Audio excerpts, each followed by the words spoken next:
A fright for the twins.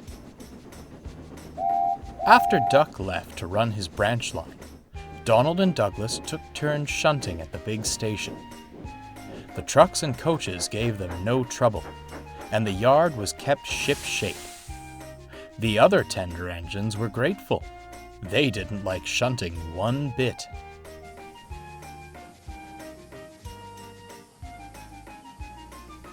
One afternoon, Douglas was taking on water when Gordon puffed in with the express.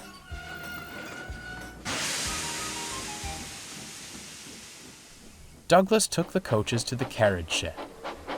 As he did, a thought struck him. "Where's your special coach?" he asked. "Afraid you've lost it again?" replied Gordon smugly. "Och, dinna be daft," grunted Douglas. "I haven't seen it for years," replied Gordon. "It just vanished.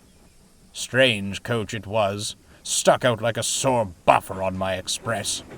It's likely long gone now." Douglas shuddered. The thought of scrap sent shivers through his frames. That evening, Douglas was shunting after the last train had gone. Mist hung low over the rails, and save for the occasional owl, all was quiet. Douglas was still pondering the special coach's disappearance. "It couldn't have been my fault, could it? The passengers were upset. What if it was scrapped 'cause of me?" Douglas was so preoccupied, he hadn't realized where he was. He'd ventured into the deepest, loneliest part of the yard. Light flickered all around, and an eerie stillness blanketed the sidings.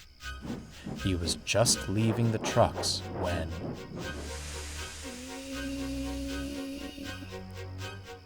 Douglas froze. "What was that?" His eyes settled on a dark shape further down the siding. It sat motionless in the shadows, but Douglas felt like it was watching him. "Lost. Need help." "Who's there?" shivered Douglas. The floodlights flickered. Now, Douglas recognized the shape as a coach. Its weary eyes seemed to be glaring at him. "Oh, Jinx!" he cried, and raced back to the shed. Next morning, he told the other engines about it. "I say you were working too late," chuckled Henry. "Or," ventured Gordon, "perhaps the spirit of the coach is seeking revenge." Gordon wailed in a ghostly, teasing manner. "Dinna you joke about that," huffed Donald. "Dougie could have seen something back there." "Why don't you find out for yourself, eh?" teased Gordon. "I would," said Donald, "but I'm taking wee Percy's mail train tonight." "Excuses, excuses," smirked Gordon. Donald scowled away, while Douglas begged James to take over his night shift. That evening, Donald set off from the harbor with the mail. Fog danced in the air of the silent night. As he neared the junction, the moon caught the faint silhouettes of coaches in the carriage shed. Donald shivered as he turned up the branch line. Then, in the distance, he thought he heard something. "Help!" "Just the wind," he thought dismissively. "Help me!" The wailing grew louder. Ahead, there was a flicker of red and a rather coach-like shape looming in the fog. "Who's there?" stammered Douglas. "Dinna come for me, you spooky!" "No need to be rude. It's only me." At last, Donald's lamp cut through the fog. There was Daisy, shivering in the dark. Her driver held a red lantern. "Blasted cold weather's been playing with Daisy's engine. It cut out as we were going back to the shed." "Oh, I'm headed to the top station," Donald sighed with relief. "I'll give you a push." Thomas was settling into the shed when the cavalcade arrived.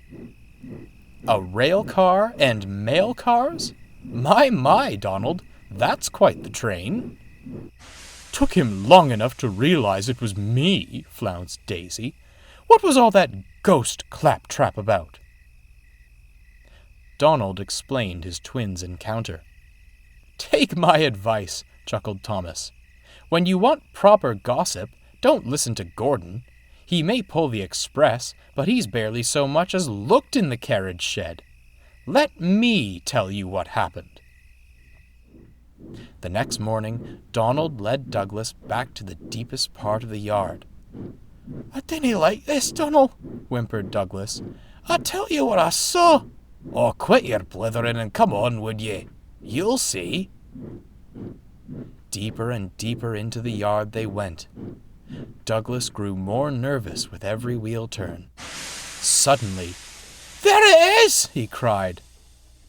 Sat at the back of the sidings was the special coach. It hadn't heard the twins arrive and was still asleep.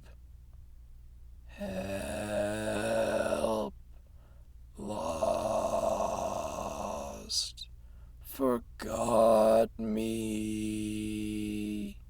"Look at that," chuckled Douglas. "She's sleep-talking, so that's what I heard." With a startled snore, the coach woke. Oh, good morning. Forgive me, but I don't usually have visitors. I thought I'd been forgotten." "What are you doing there?" "The passengers complained I wasn't as comfortable as the other coaches," she harumphed. "And all those express runs wore me down. I was put aside for maintenance, but just kept getting pushed further and further into the yard. And now, here I am." She sighed and looked at her buffers. "Oh, how I'd love to be useful again." "I may have forgotten you once," chuckled Douglas, "but Donald and I'll make sure that doesn't happen again." "And I know how we can get back at Gordon," smirked Donald. Some nights later, Gordon arrived at the workstation with his evening express. It was a calm night, and save for the passengers, there wasn't a sound to be heard. Until... "Gordon." Everyone froze. Gordon's eyes widened. "Gordon." Who's there?" he stammered. "You forgot me." Who are?" "I'll make sure you never forget again." To Gordon's horror, an old coach rolled out of the work shed. Then came a whistle right beside him. Boo! Gordon wheeshed and jumped. "Oh, heavens! Help!" he cried, closing his eyes. "It's only me."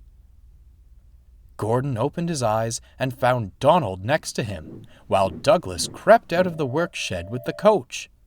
The passengers, the crew, and the twins erupted with laughter. Gordon blushed. When the Fat Controller heard, he had a good laugh too, and ordered the coach's immediate restoration. She now helps the twins take passengers down Duck's branch line. They call her Isla. She loves her new name, and that she's a special coach once more. She likes a bit of fun too, and never misses a chance to ooh eerily when the express passes. Gordon doesn't answer. He now finds the subject of ghosts quite undignified.